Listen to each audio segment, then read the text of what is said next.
Bom dia, meninos. Aqui é o professor Neto, professor de história de vocês. A gente vai trabalhar hoje o capítulo 5, que fala sobre duas civilizações: o Egito e os povos cuxitas, tá certo? Nós finalizamos a civilização mesopotâmica e agora vamos focar na civilização egípcia e cuxita. Na página 67, começa falando sobre o Egito Antigo. Abram o livro, vamos acompanhar o capítulo juntos para melhor compreensão, tá bom? Egito Antigo, bem aí na página 67. Eu já quero que vocês marquem bem aí, por favor, o nome de um rio. Que rio é esse? É o Rio Nilo. Foi onde a sociedade egípcia se desenvolveu. Ela se desenvolveu às margens desse grande rio que é chamado de Rio Nilo, tá certo? Como eles se desenvolveram às margens do Rio Nilo, pessoal, a sociedade foi favorecida a uma prática. Que prática foi essa? Foi justamente a prática agrícola, a atividade agrícola. Por quê? Porque havia algumas cheias no Rio Nilo.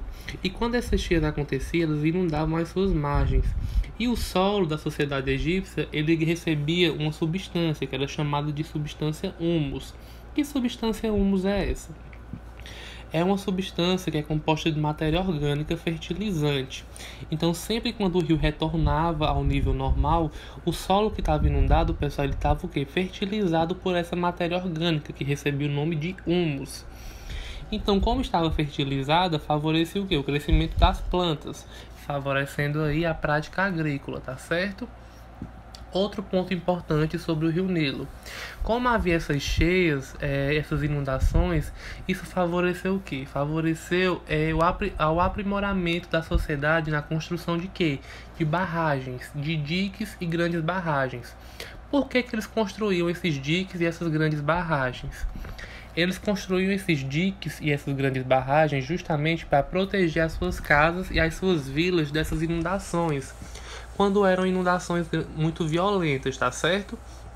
Então, como a sociedade se desenvolveu às margens do Rio Nilo e teve essa grande importância, esse grande favorecimento para a prática agrícola, esse desenvolvimento às margens do Rio Nilo também trouxe esse ponto positivo, que foi o trabalho aprimorado no sistema de barragens, na criação dessas grandes barragens para proteger as vilas e as casas dessas inundações, tá certo? Nós tivemos também, pessoal, a criação de dois reinos. O Egito ele foi dividido em dois, no Baixo Egito e no Alto Egito. O Egito ele foi habitado por povos que viviam em clãs. Esses povos recebiam um nome. Que nome era esse? Era Nomus.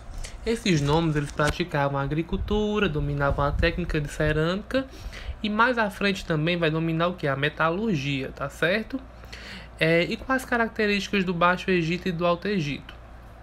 O Baixo Egito, pessoal, ele ficava ao norte, na região mais próxima ao mar Mediterrâneo, onde ficava o quê? Onde ficavam as terras mais férteis. Já o Alto Egito, ele ficava ao sul, situado ao sul do delta, onde as terras férteis constituíam o quê? Uma estreita faixa ao longo do rio, tá certo? Então, a necessidade de enfrentar problemas comuns, pessoal, que problemas eram esses? Que eram abrir canais de irrigação, construir diques, as barragens, organizar a prática agrícola, levou parte deles a se reunir em aldeias. Esse processo de unificação dessas aldeias continuou acontecendo. A partir daí, formou o quê? Formou as cidades. E foi a partir da formação dessas cidades que deu origem a esses dois reinos, o Baixo Egito e o Alto Egito, como eu já falei, as principais características deles antes, tá certo? Mais à frente, houve a unificação desses dois reinos. Os governantes do Alto Egito, eles conseguiram conquistar o Baixo Egito. Os dois passaram a ser comandados por um rei. Que rei era esse? Era o faraó. Eu quero que vocês foquem bem aí, pessoal, nessa imagem que tem no slide. Qual é o ponto principal dessa imagem? É justamente essa coroa dupla que o faraó recebe. Por quê? Como houve a unificação do Alto Egito com o Baixo Egito, o faraó ele começou a dominar os dois reinos de uma vez.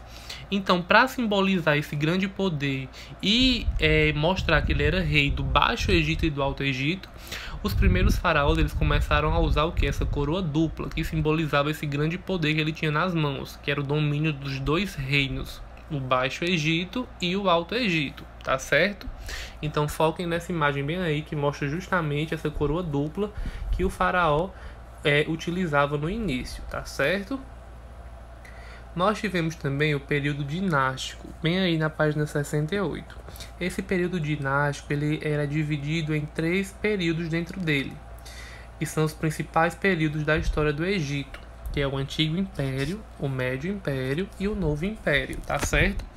Quais as características principais desses 3 períodos? O Antigo Império. A característica principal, pessoal, do Antigo Império é justamente a centralização do poder que ficava com quem? Ficava na mão dos faraós. Então, a partir dessa centralização do poder total nesse período na mão dos faraós, que era a centralização do poder político na mão dele, eles começaram o quê? Uma eficiente estrutura administrativa. Então, os faraós eles tinham nesse período todo o poder político em suas mãos. A partir desse poder político, eles conseguiram desenvolver uma eficiente estrutura administrativa no Egito, tá certo? Então, essa é a característica principal do Antigo Império.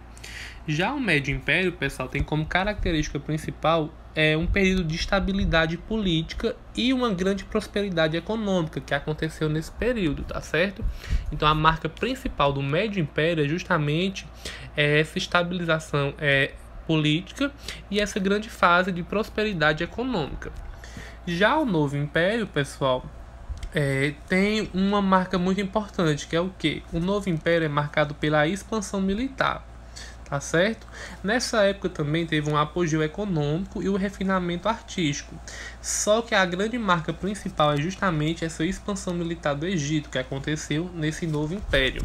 Então, esse período dinástico, pessoal, marca justamente esses 3 principais períodos da história do Egito, que é o Antigo Império, o Médio Império e o Novo Império. Tá certo? E como era a sociedade no Antigo Egito, pessoal?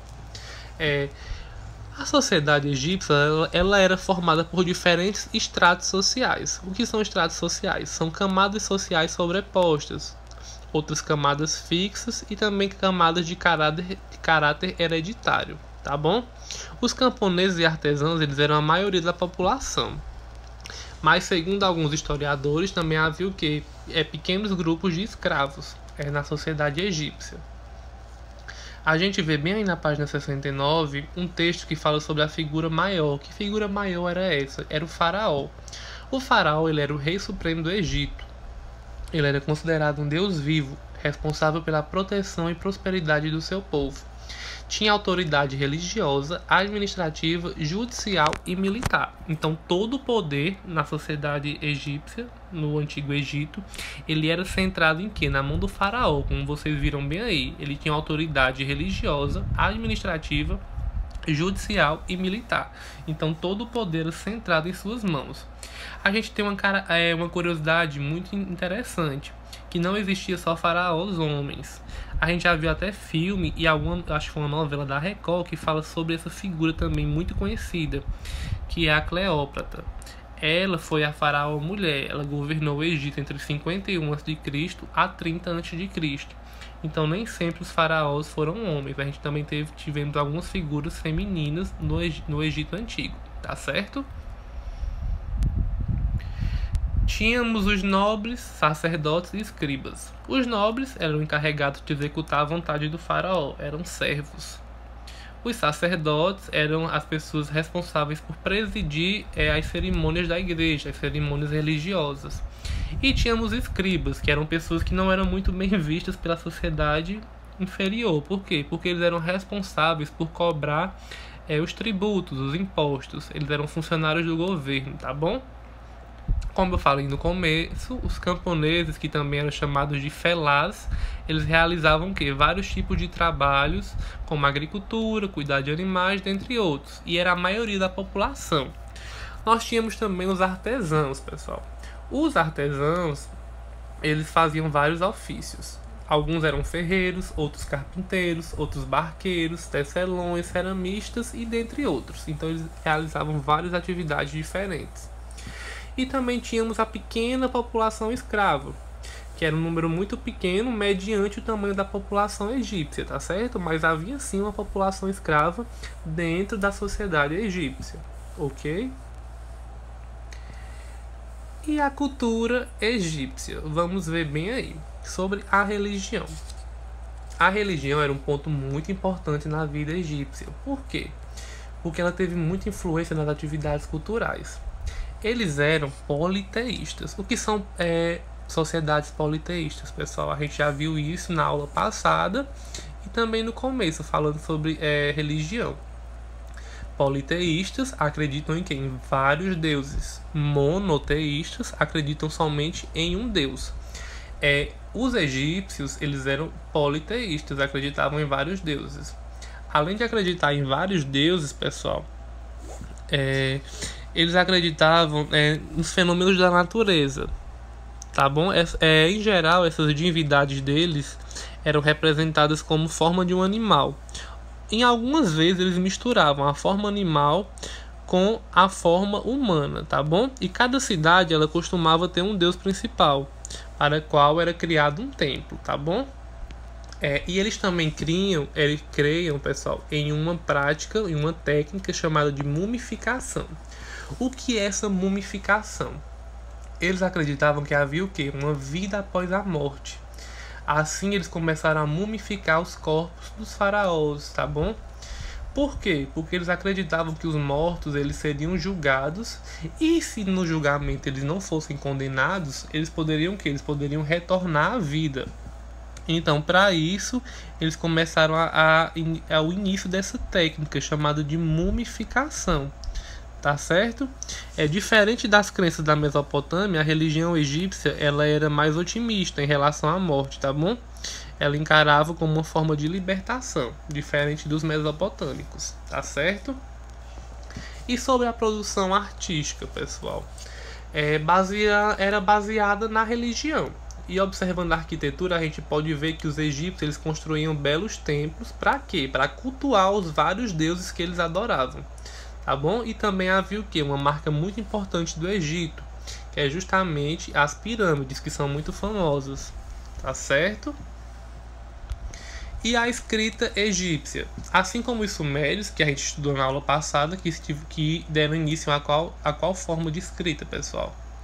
A escrita cuneiforme, tá certo? Os egípcios, eles também desenvolveram um dos primeiros sistemas de escrita, que foram o quê? Os sinais figurativos, que foram os pictogramas.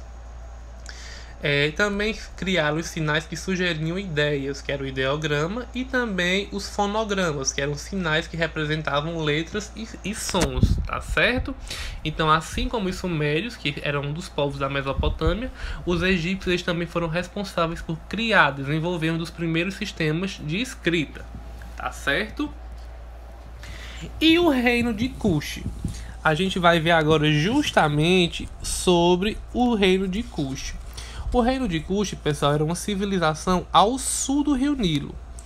A principal característica deles, pessoal, era justamente os faraós negros. Diferente dos povos do Egito Antigo, lá no reino de Kush tinham os faraós que tinham a pele negra. Em um determinado momento, esses faraós negros eles conseguiram dominar o Egito Antigo, tá certo? Eles conseguiram dominar o Egito Antigo e se unificar o reino de Kush ao Antigo Egito. O acervo cultural das cidades cuxitas é enorme. Além de centros administrativos e religiosos, as cidades cuxitas, pessoal, elas também eram lugares onde se desenvolvia uma série de atividades econômicas, tá certo? Então essa é a principal característica do reino de Kush. Tínhamos também as mulheres na Núbia. Algumas mulheres elas desenvolveram papéis importantíssimos no reino de Kush. E elas recebiam o nome de rainhas-mães.